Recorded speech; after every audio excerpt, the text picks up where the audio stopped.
I woke up in an unfamiliar building. The people there weren't human. One morning last November, I awoke in an unfamiliar bedroom. Its walls were light gray. The room itself was smaller, and there was no dresser at the foot of the bed. Hanging on the wall in front of me was a huge portrait of a man with black hair and a clean-shaven face who looked as young as 30. To the left of the bed, there was a black nightstand with a lamp. There was nothing to the right. The blinds on the window were up, and all I could see from the bed were the tips of trees. I got up, then peeked out the window to see a vast forest with tons of hills and overall just trees. There was nothing indicating exactly where I was. Was I still in Jersey? I didn't recognize this area at all. Why was I here? I couldn't recall visiting anybody the previous night, and no family gatherings were taking place. I walked over to the door, then pulled the handle. The door clicked as it opened and revealed a hallway too long to see the end of. White walls lined with white doors. It felt like a hotel, but hotel rooms aren't as tiny as the bedroom I was in. I looked to my right to see the same thing. Then I looked to my left, same thing. I reached into my pocket for my phone, but I couldn't feel it. I reached into my other pockets. No phone or anything. One of the doors clicked open. I peeked out and saw a man with a wrinkled face and white hair walking in my direction. He made an intense level of eye contact with me, like he was staring into my soul. "Hey, get back into your room and stay there," he told me. What was this man expecting from me in this situation? I had to ask. Where am I? Just stay in your room. I don't know where I am, can you tell me? You're in your room. What kind of ass was he? The man walked over to me, gesturing for me to get back into the room. I backed in, then the man shut the door. I was kidnapped by someone or some group of people. I'm not sure how. I'm not even sure how I didn't wake up during said kidnapping. What did they do to me? I checked everything I could for evidence but found nothing. I had to find out where I was and why, and how too. It had to have been hours, sitting on the edge of the bed, pacing around by the door, wondering what was about to happen to me. My hands were cold and shaky. I wanted to take my mind off of this by thinking about stuff that interested me. I stuffed it back in, hoping I could use it to prove something someday. Once I got home, my mom hugged me tight, tears running down her face. I unlocked my phone to several messages from friends. I was relieved, ecstatic to be around people I love, people who wouldn't hurt me. Nick was good, don't get me wrong. I hope to life he's okay and makes it out of that place alive. He recommended a singer named Beabadoobie to me. I feel the need to listen to her as a way to remember him. He had a habit of humming to himself. At times, I could hear it from the room I was in. I hummed the melodies into Google's Hum to Search feature and was able to get the titles and artists of some of them. Beabadoobie, Fog Lake, Noah Kahan, I've got some listening to do. One other thing I'm curious about is how Nick and I got away with speaking to each other from our windows. I still really don't know what to make of the whole thing. I'm running with the belief they were running tests on us, which would explain the torture they put us through. But why did they need to test on us? After a night of barely being able to sleep, I returned to school. I returned to my friends, my teachers, my 12th grade classes. Although the unfamiliar setting scared me at first, I've realized it wasn't the setting I needed to worry about, it was the people in it. I want to find out where I was for those months. I want to know why the world map was so off. Was I really taken to another world? I don't want to become a conspiracy theorist and believe such a thing, but where was I? There were good people in that unfamiliar setting too, of course. But at least it was over. Well, I thought it was. At lunch, just hours later, I was walking to the washroom when my classmate, Emily Rodriguez, a girl about my height with black hair and glasses, who's barely ever spoken to me, was about to pass me by from the opposite direction when she looked into my eyes and smiled. But I couldn't do such for long without anxious thoughts distracting me. As the sun set, that creepy man came back in with my phone in his left hand.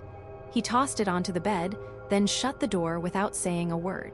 "Hey, Cole, hopefully Nick found his way out of that building you were trapped in for 4 months. At least I know that I know more about you than you'll ever know."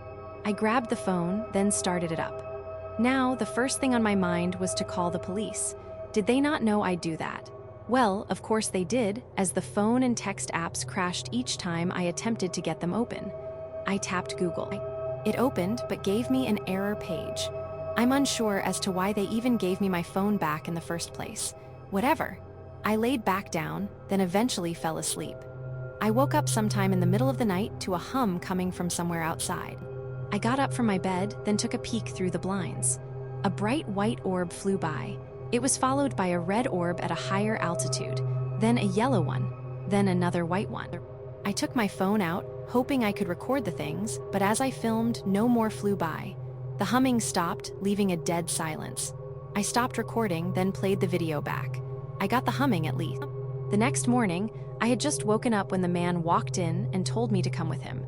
I looked at him with heavy, half-open eyes. I just woke up. The man walked over and slapped me across the forehead, then took my hand and pulled me off the bed. My heart sank. Great, what was I expecting? What the hell did he want? I guess I must follow him. I followed the man through the long hallway. I'm not kidding. It took a minute to get to a point where I could make out the end of it. After some more walking, we reached 2 double doors guarded by 2 men in dark tactical gear. They opened up the doors for us. The room I stepped into was huge, filled with people sitting at round tables. Pictures of more unknown people, young and old, lined the walls. As I stepped in, everyone went silent and glanced at me. In no time, these glances turned into penetrating stares. I looked at the stage in front of me. It was adorned by a magenta carpet. Those damn staring eyes, though, chills ran down my spine as I climbed up the step. The man walked up to the microphone while I stuck to his left. As I stopped beside him, I looked at the crowd. The stares, the silence, it was off. Why was I so important? Why did I need to be here? I don't want to be here. The man took the mic, then began speaking in a language I didn't recognize. It sounded like a mix of languages I did know. Korean, French, and some English too. It was like I could both understand and not understand the words. Whatever he said, it broke the silence in the crowd because they all applauded and cheered. The man spoke again for a minute, then the lights dimmed. The man leaned in and whispered into my ear in English. "Turn and look. Lay down so you can be strapped." I turned to see 2 black metal tables. On the leftmost table was a set of 3 belt straps. On the rightmost was a white bowl. The man walked me over to the leftmost table. I laid down in the spot I was instructed to, then the man strapped me in. 1 strap went over my legs, the second over my hips, and the third over my chest. The straps were tight to the point of discomfort, but that wasn't the worst part. The man walked over to the table adjacent to mine, picked up the round white helmet, then placed it on his head. He then grabbed a small white remote, then laid on his back across the table. He lifted his head, then mine followed suit. At first, I thought it was an odd twitch. Then he laid his head back down and mine followed. He repeatedly moved his head up and down. Mine followed each time. He had complete control over me. How was he doing this? Since when have we had that kind of technology? There wasn't even a helmet on my head. The crowd applauded. Was this the first time they were seeing this? The man got off the table, my body matching his movements, and stood on his feet. It felt so weird. Not even like I was twitching. I was just moving along with zero control over myself. The audience continued their applause and cheer. It may have not seemed so bad in theory, but what happened next is what freaked me out. The man spoke his language again, then 2 girls about the same height as me, one brunette and the other blonde, rolled a square glass tank of water in front of me. They both looked into my eyes, smiling. The man took 3 steps forward, including one big one that had me dipping into the water. I was sat down in the water. In seconds, I felt a burning on my skin. It got intense. I tried to do so much as flint. I wanted out of it, but I couldn't move at all, not even a pinky. The burning became hell, like 100 knives piercing the area below my chest. I became lightheaded. Both girls put their hands on my head, then pushed it forward into the water. Pain hit every bit of my face. The girls let go, then my head jolted back up. Eventually, I lost consciousness. I woke up in that bed again in the middle of the night. It took a couple seconds, but I recalled the excruciating pain from I wasn't sure how much time earlier, then my stomach sank. Hopefully, I wasn't going to go through that shit ever again. I had to get out of this place before something like it did. I got up, bones aching, hopping off my bed and gunning for the door with all the might I had left. The handle wouldn't budge. I went over to the window, unlocked the thing, then pushed it up. There was a net, so I clawed at it. It only took me a moment to put a hole in it. I tore the net up until there was a big enough hole for me to climb through. I poked my head out. It was too dark to see anything, but I started climbing out. Then I recalled how high up I was. I was above the trees. I could die if I jumped. My stomach sank further. How the hell was I going to get out of this place? Then I heard a male voice coming from the next window to my right. Someone tried that and died. I shook. Who are you? I woke up here and have no idea why, he said. You too. Do you understand what those people out there are saying? I asked. No, it's gibberish to me, he said. Have you been put on a table and controlled by one of them? I asked. Nick sighed. Yes, I've never fainted from searing pain before. Do you know where we are? I asked. No, he said. One of my friends claimed he knew, but couldn't find the words to explain it. All his words came out muffled. Where is he now? I asked. He's the somebody who jumped from his window, he said. It's just been a strange day or two, I said. Maybe it's all done now and I'll be let back home. I've been here for weeks, he said. My heart dropped. What? I'm sorry, you're not getting out of here, he said. What's your name? I asked. Nick, he said. You? Cole, I said. I probably won't be able to sleep now, as if I could a minute ago. The next morning, my mind was numb.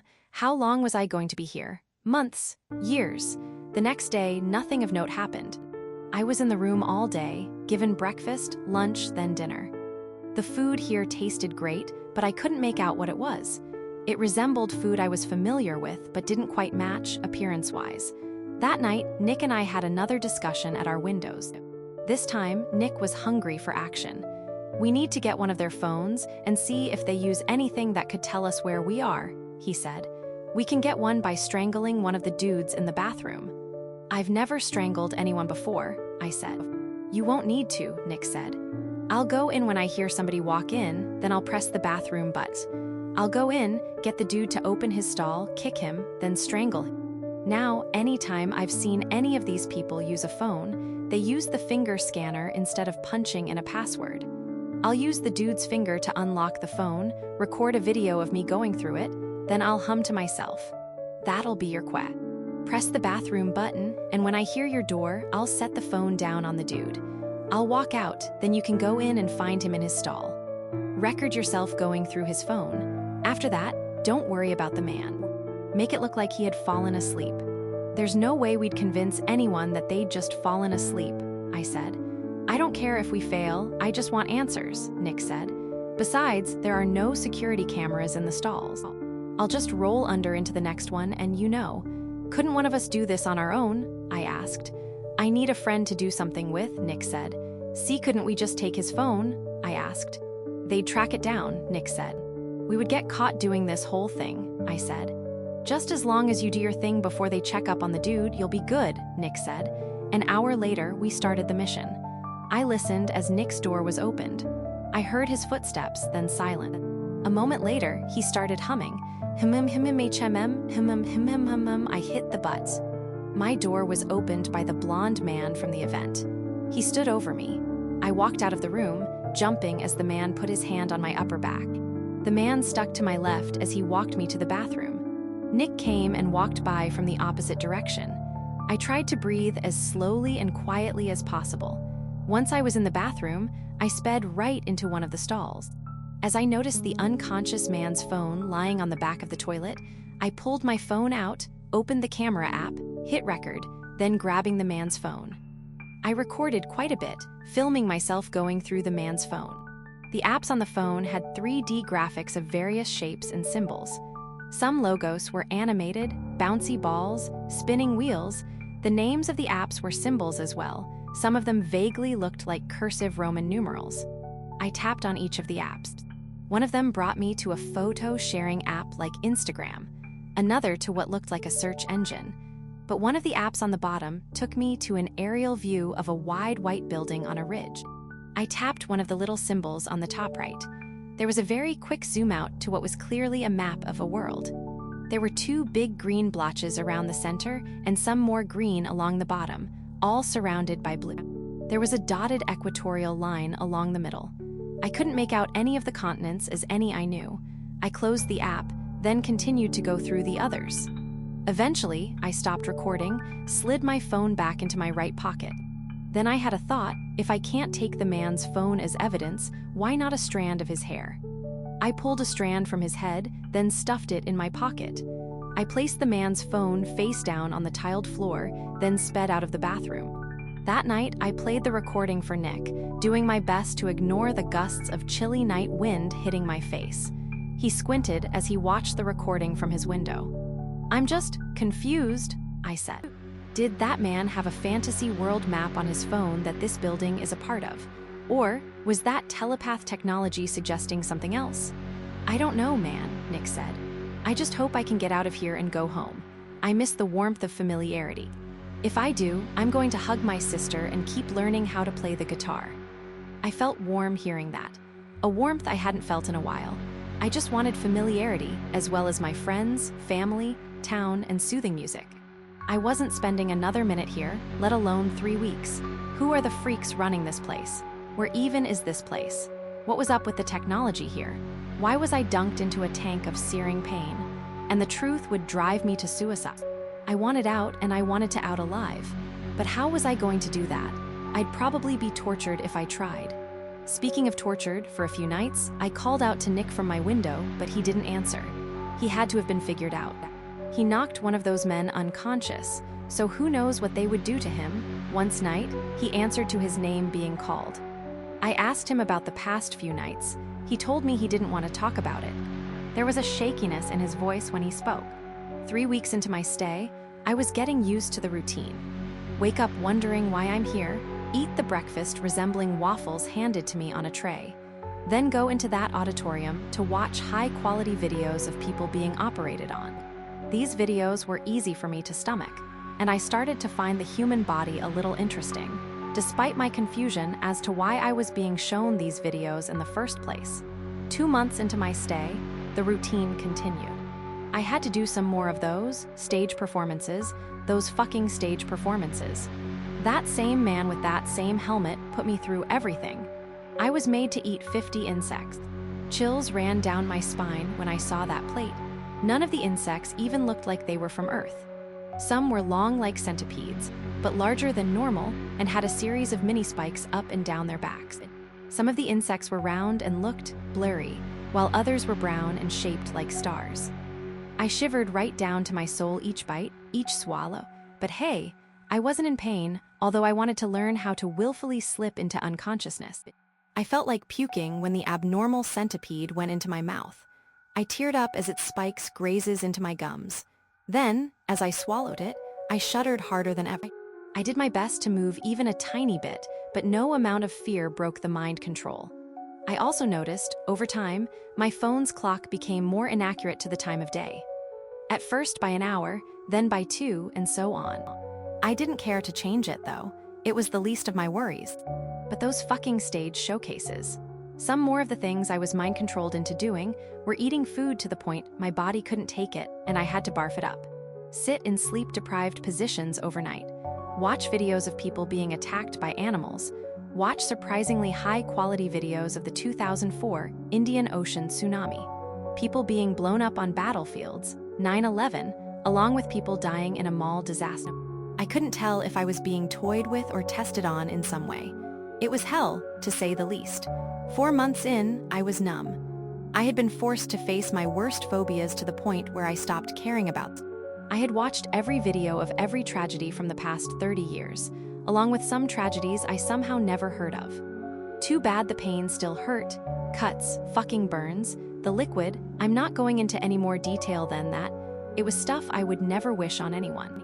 Ever, after the burns in particular, once I got back to my room, my guts were in a dark pit. I ran up to the window, once again wondering if I could survive a fall. Maybe if I did something differently, no, I'd be captured. I took my index nail, then scratched a message into the glass. "Help, they're burning and cutting you up." I told Nick to do the same thing, but he revealed, with his pale face and bags under his eyes, he had scratched a very similar message into his room's window weeks ago. At some point, I started getting this slight pain on the side of my head. These sadists probably did something screwed up while I was asleep one night. Fuck this place. I was sure nothing would change until sometime that night when I woke to a blinding light. I covered my eyes. Within a moment, it was gone and everything was dark. What the hell was that about? Just another weird thing about this place. I hadn't experienced that before anyway. It's still night, so I need to try to get back to sleep. As I shut my eyes, a loud bang rocked the building. Everything in the room shook. This was followed by another bang, then another. An alarm went off. I sat up. I heard a series of footsteps. They got louder and louder until my door was busted off its hinges. At least that's what it sounded like. It was nearly pitch dark. Two figures with a faint green glow in their eyes or goggles barged in. "We are here to rescue you," one of them said. I understood them, and this was my way out. Finally, they both walked up to me, then grabbed me by the arms. I was walked out of the room as gunshots rang in the distance. The lights in the place flickered on and off a couple times as I was ushered along the hallway leading away from my room. A door clicked, then a few deep growls sent chills down my spine. I had never heard those here. A fucking animal jumped at me, knocking me over. A sharp pain hit my arm as one of the beasts bit me. It felt like its teeth moved independently from its mouth. A couple of nearby gunshots deafened me. I kicked at the beast and held its mouth shut until it grunted and stopped moving. I got up as the gunshots stopped, but there was another deep growl behind me. I ran through the dark, heart in my stomach. There was a light shining out of the auditorium. As I got close to the double doors, two tall and wide humanoid silhouettes busted through them, only to be shot down by three silhouetted people behind them. It was too dark to tell who my savior was.